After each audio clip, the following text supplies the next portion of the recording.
Okay, so I thought it was about time that we discussed Star Wars. Just wanted to put my thoughts together in this video to discuss where Star Wars is now as a franchise, what it was, what it's become, and pretty much everything in between. But I am just going to throw in a little caveat here at this point that this is all my own opinion. So I am a fan of the original trilogy and I am of a certain age. So there is going to be things I say here that you might not agree with. But you know what?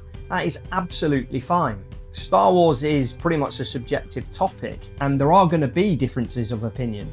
But if you want to discuss it any further, then by all means, pop it in the comments. As I just stated, I am a massive fan of the original trilogy and I grew up with those three films during the 80s and 90s and they were a massive influence on me. I mean, Star Wars was a really big part of our upbringing.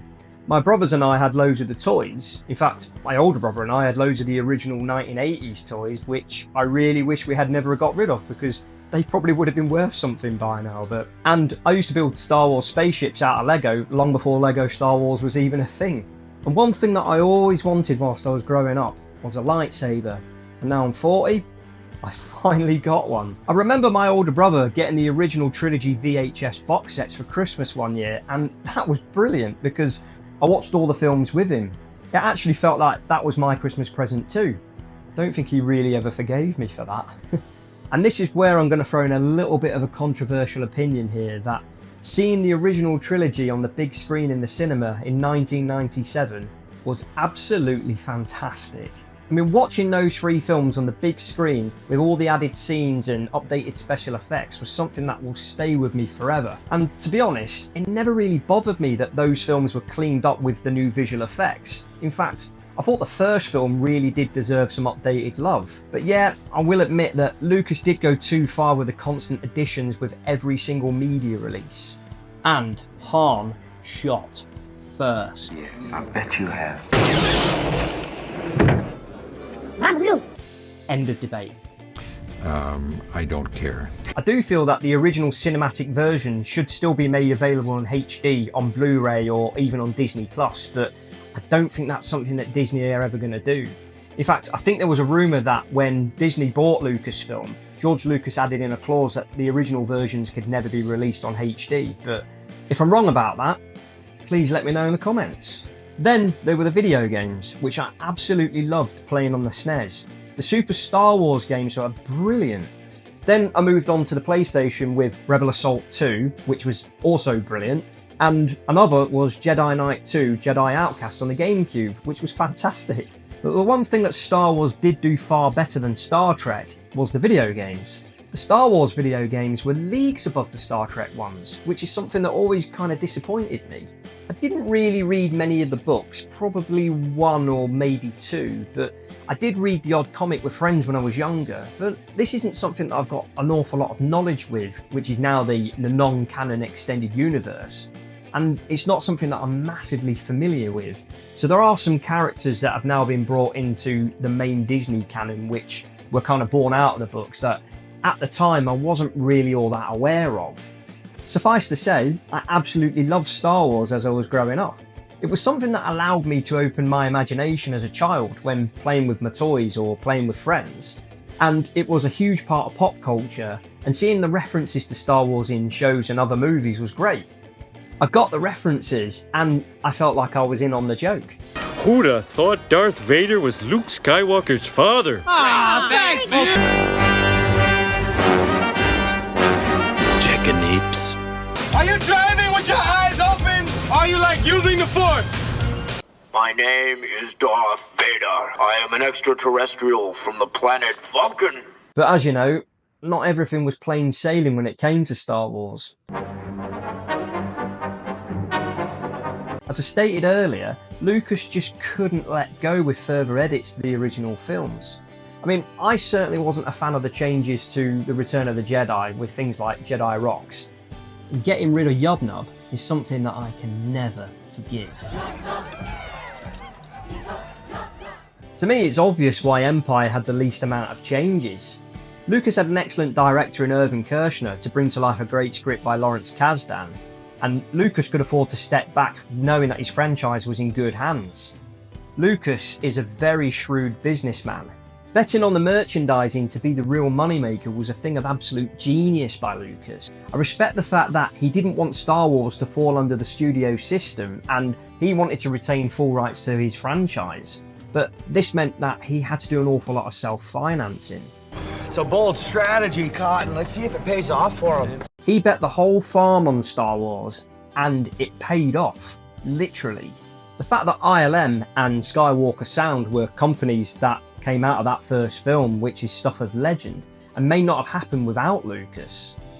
As a creative writer, he is certainly somebody who has an awful lot of ideas, but also somebody who needed reeling in. He didn't have the whole of the Star Wars saga kind of fleshed out from the beginning at the time of writing the first film, but he did have a lot of the ideas that needed fleshing out and refining as they went. This is evidenced by the fact that the second film was originally going to be something like Splinter of the Mind's Eye, which was originally written by Alan Dean Foster. Then the first full script for Empire was written by Lee Brackett, but unfortunately she passed away before Lucas could give her his notes.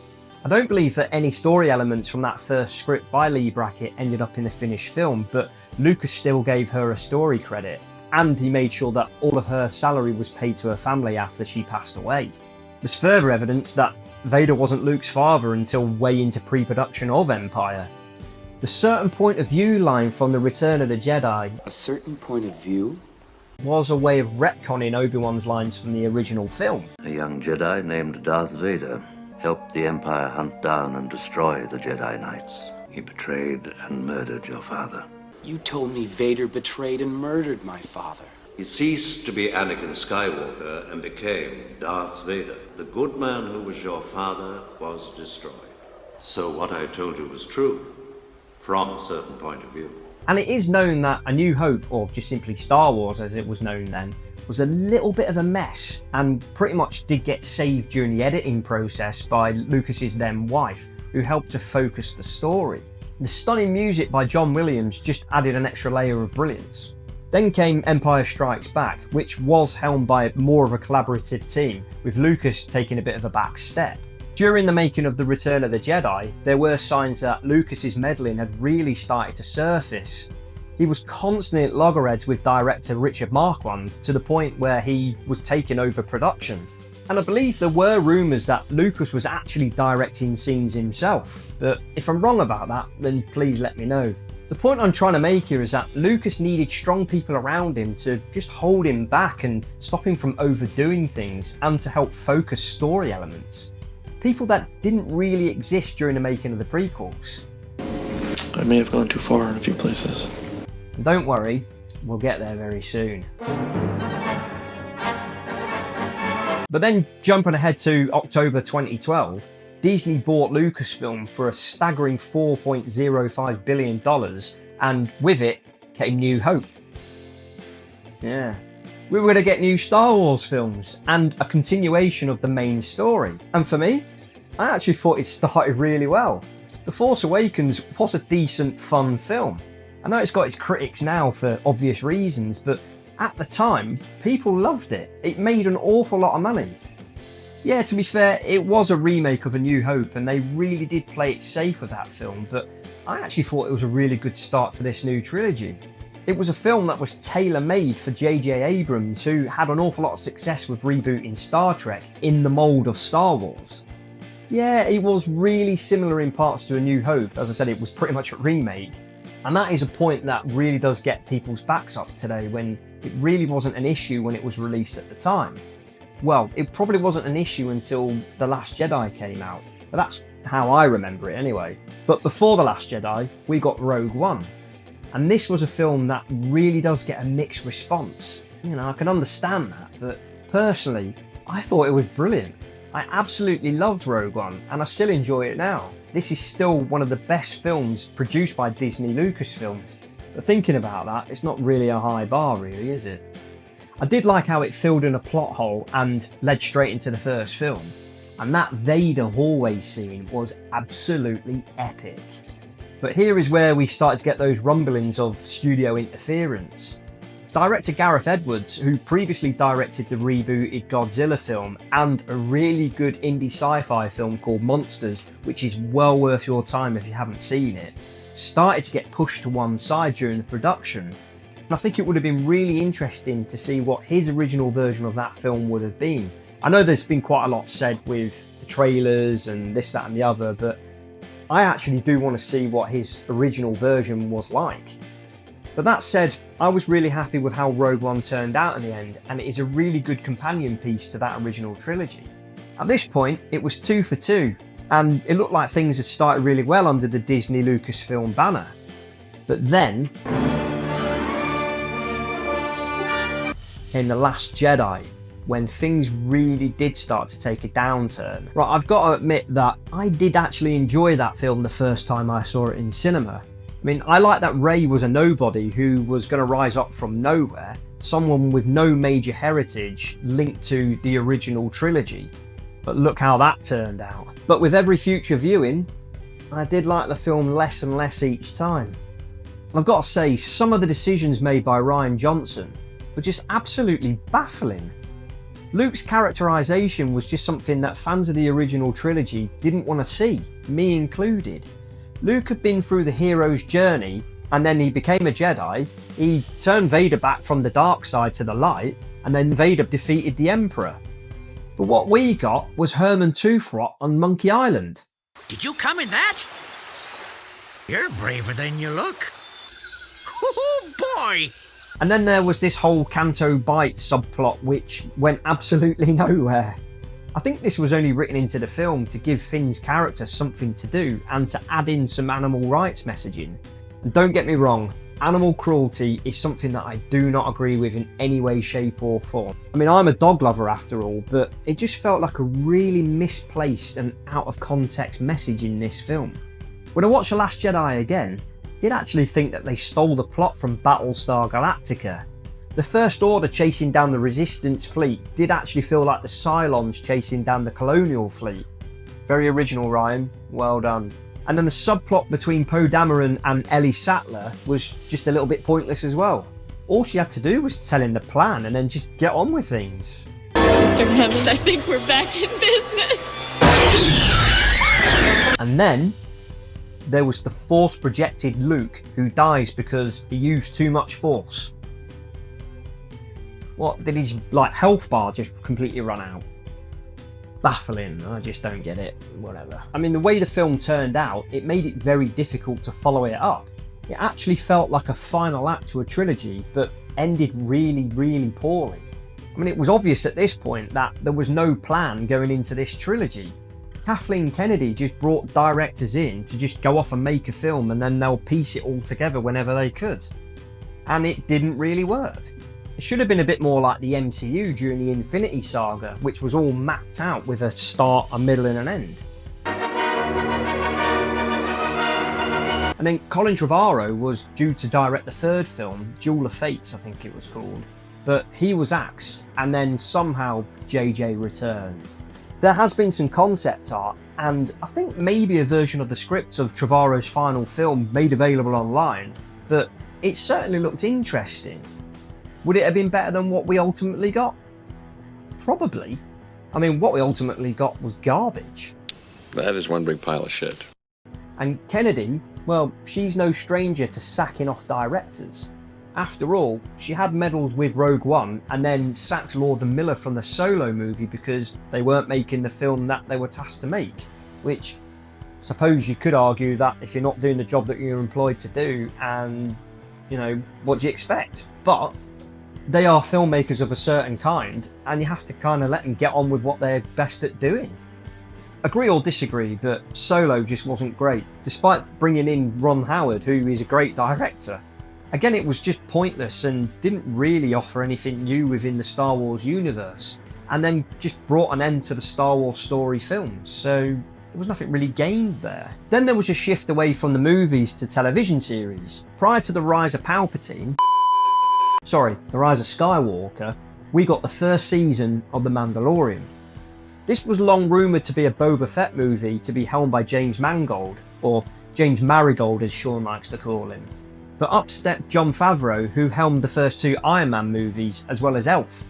The first season of The Mandalorian was brilliant. It tied in well with the established Star Wars lore, and it offered us a glimpse of life after the Empire. Season 1 of The Mandalorian, for me, is something that's never been topped by anything else that Disney Lucasfilm have produced. I mean, Andor, for me, probably comes in at a very, very close second, but Mandalorian Season 1, that is peak Star Wars since the original trilogy, in my opinion. But then came the rise of Skywalker.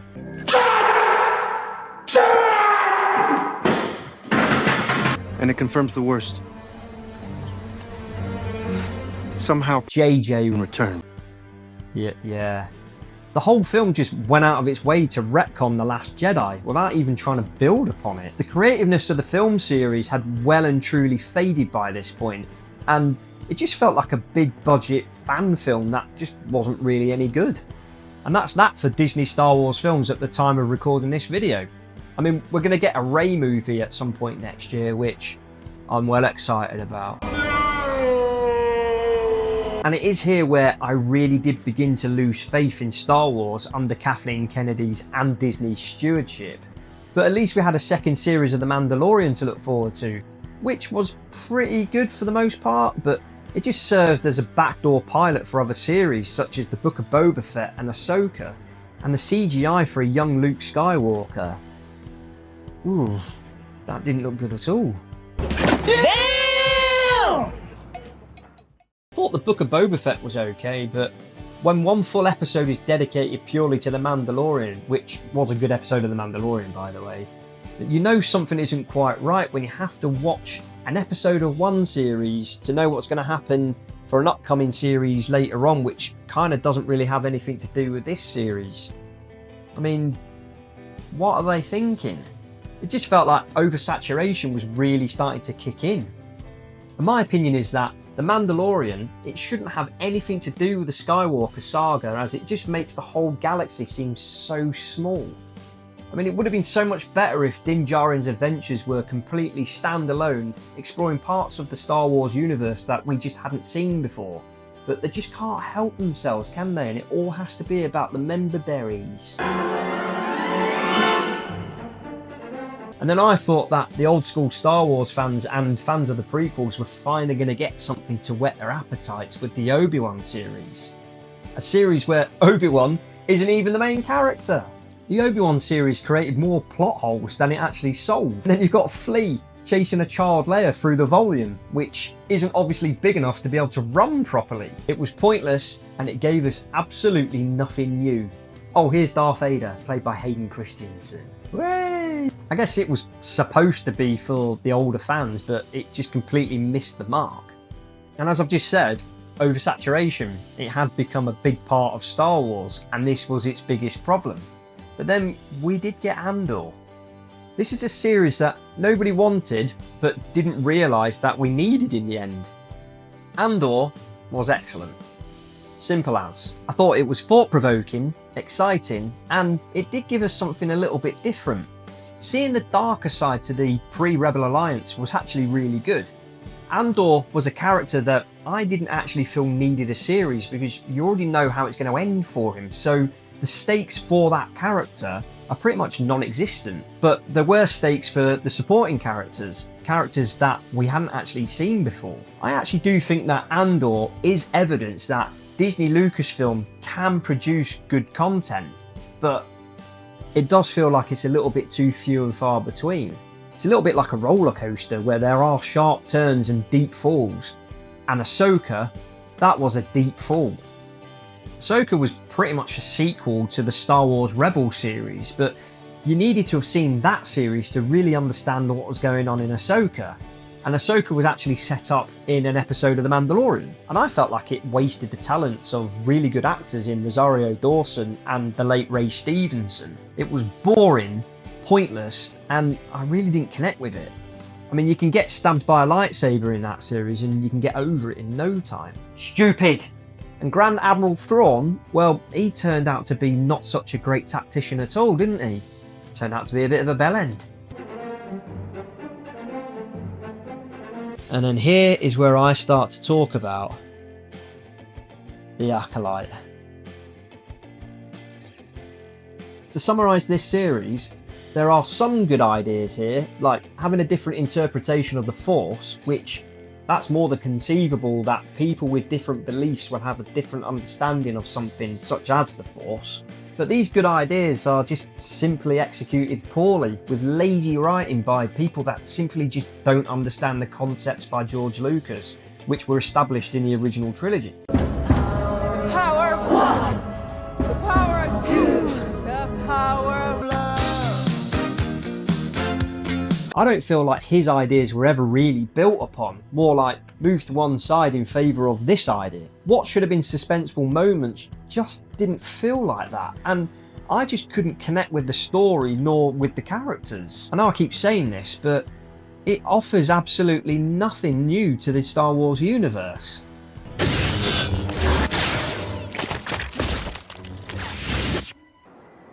What the hell was that? Now, I am aware of the online storm surrounding this series, and there are plenty of other YouTube channels who have gone into their own deep dives with their takes on the series, so I don't really need to do my own deep dive here. I'll try and keep this a little bit more of an overview. Star Wars is a science fantasy filled with weird and wonderful aliens and people who can move things with their minds. It's not set in the real world. It's set in a fantasy universe where good fights evil. For a franchise that has wide appeal, it would seem to be a practical means to voice political beliefs and ideologies, on paper at least. But it's the method and the execution that maybe just doesn't seem to hit the right chord with large sections of the already established fanbase. Pushing agendas within a science fantasy series where the viewer has to suspend their disbelief to allow themselves to be immersed within this world could be a recipe for alienating a large section of that fanbase. Star Wars is something that I would watch for an escape. It's supposed to be a fun distraction from real life for a few hours, escapism if you will. As human beings, we need to be distracted now and again, and this is supposed to offer that little getaway.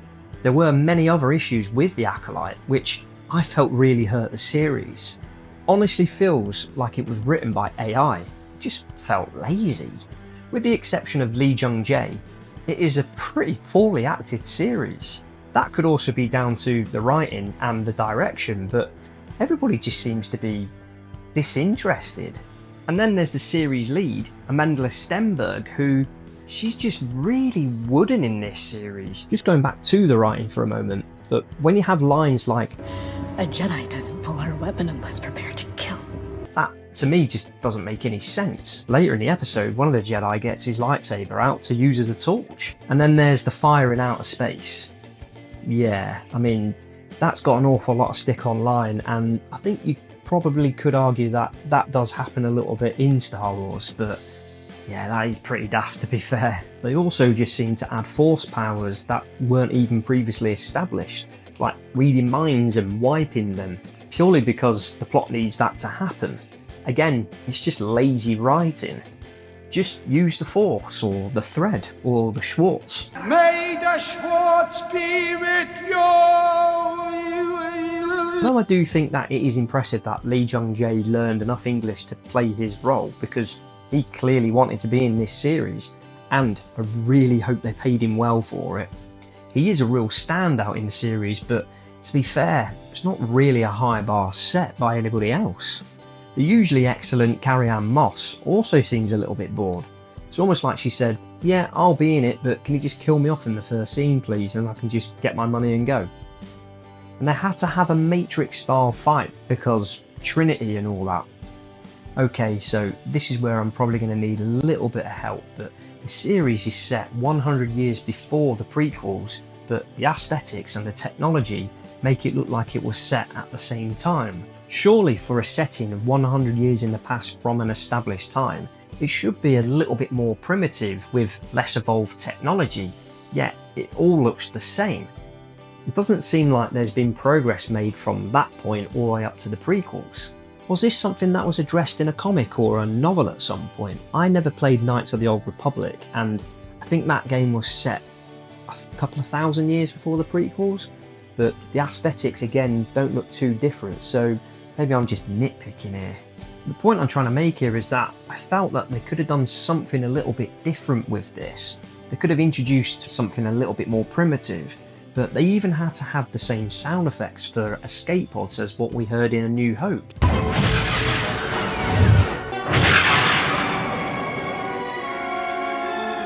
So there you go, there's another reminder of what came before was just far better. God, I liked him better before he died. To be fair, there was one good episode with the lightsaber fights, which was visually pretty good. But that's like saying that McDonald's is pretty good. It's fast food viewing that you enjoy at the time, but really doesn't satisfy you. And to be honest, it's probably just not worth getting all bent out of shape over because, like I said earlier, you do have to suspend your disbelief with a show starring characters who can move things with their minds and fight with laser swords. Like that one. Another thing that did get me is that I saw a clip of an interview with some of the cast, and Charlie Barnett, who plays this guy, was talking about Anakin blowing up the Death Star. In the quiet words of the Virgin Mary, come again. But if you can't look and see the Anakin blowing up the Death Star... What's he talking about? My take on this is that he's trying to own something that maybe he probably wasn't really a huge fan of in the first place, for the sake of just justifying his involvement within this franchise. For me, he didn't need to prove anything.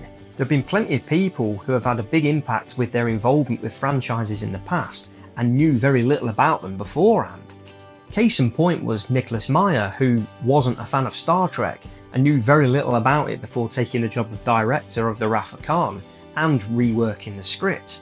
And he's made no secrets about that in interviews, mostly making a joke out of the fact. And look what happened there. At the end of the day, Charlie Barnett is an actor playing a role. That's his job. He doesn't have to be a fan of the franchise or have a vast knowledge of the stories and characters, nor does he have to prove anything to the fans along those lines. He just didn't do himself any favours with that. You should just shut up. You should shut up. I love you. You should shut up. It's just been announced at the time of recording this video that The Acolyte has not been renewed for a second season. Oh no! Anyway. And that doesn't surprise me in the slightest. Say what you want about this series, but the audience scores on Rotten Tomatoes and IMDb says it all. The show just wasn't good, and to me, it just didn't warrant a second season. See ya. Huh? Disney's Star Wars is in a really weird place at the moment. More misses than hits. At the time of recording this video, there's been a trailer release for Skeleton Crew, and I have to admit, I was a little bit intrigued by it. It seemed to be like a Goonies in the Star Wars universe, and there were things in the trailers that kind of made me think, oh, we actually are going to do something a little bit different here. I mean, this is something that's aimed at a younger audience, but if it's done well, it should be able to be enjoyed by anybody. I think I'll reserve judgment until I've seen more on the series, but I don't think it can be any worse than The Acolyte. I'm probably no longer the target audience for Star Wars, and that's fine because I'm getting older. But as Bob Dylan said, the times are a-changing.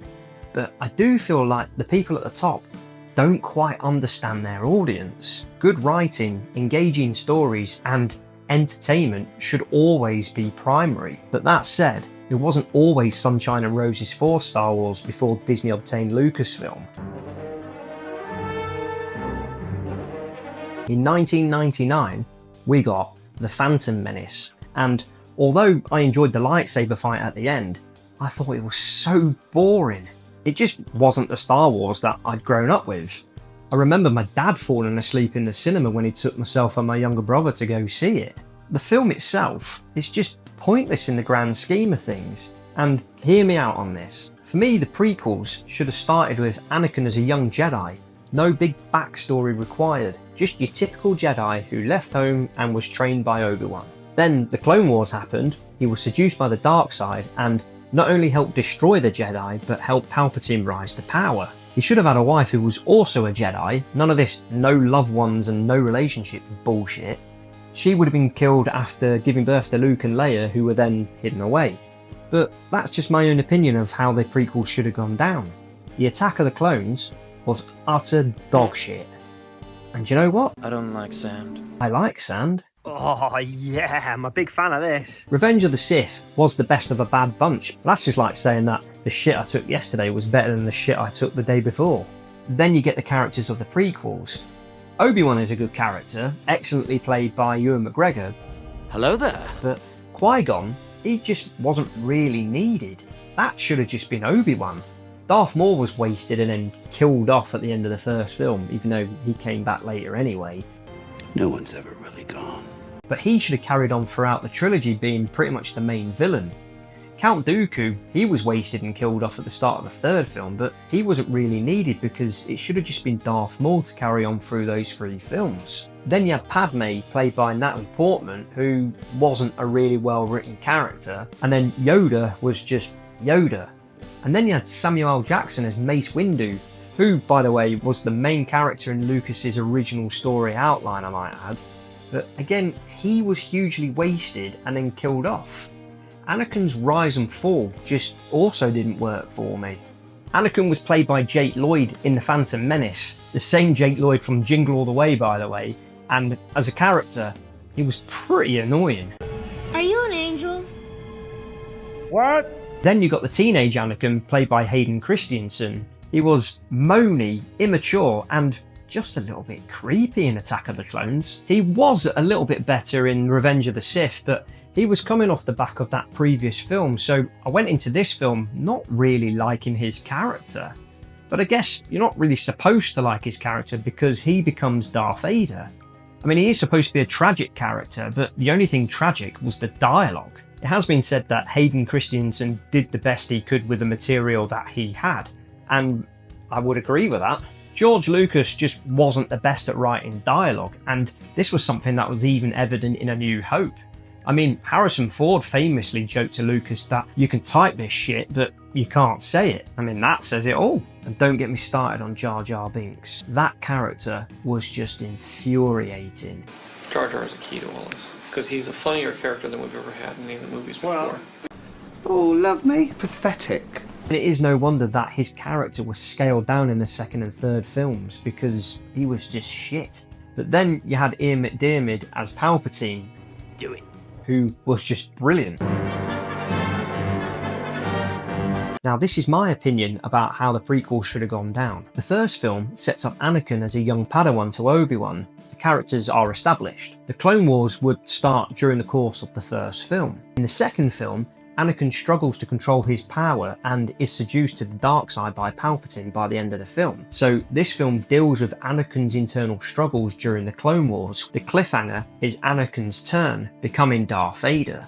At the start of the third film, Anakin is gravely injured by Obi-Wan on Mustafar and is then transferred to the suit. The Empire is now in its earliest days, with the rest of the film centered around Vader hunting down and destroying the Jedi, including his wife, who has already given birth to Luke and Leia. Vader is hellbent on destroying his old master, but in the end lets him escape, hinting that the internal struggle is still there, much the same as at the end of Empire when he doesn't react when the Millennium Falcon escapes. No one gets force choked.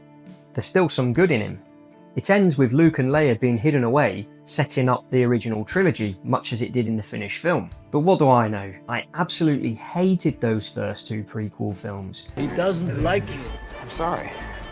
Although I do think the third isn't terrible, it is lacking because of those 2 previous films. Anakin's arc was already well on the way in Attack of the Clones, yet Revenge of the Sith had to stretch it out to the point of feeling rushed when he did turn to the dark side. And I just felt disappointed by how it was portrayed on screen in that film. I always got the feeling that Lucas didn't have this trilogy planned out himself. Lucas had no one to reel him in during the making of the prequels. No one to say, nah George, that ain't gonna work, or let's try this instead.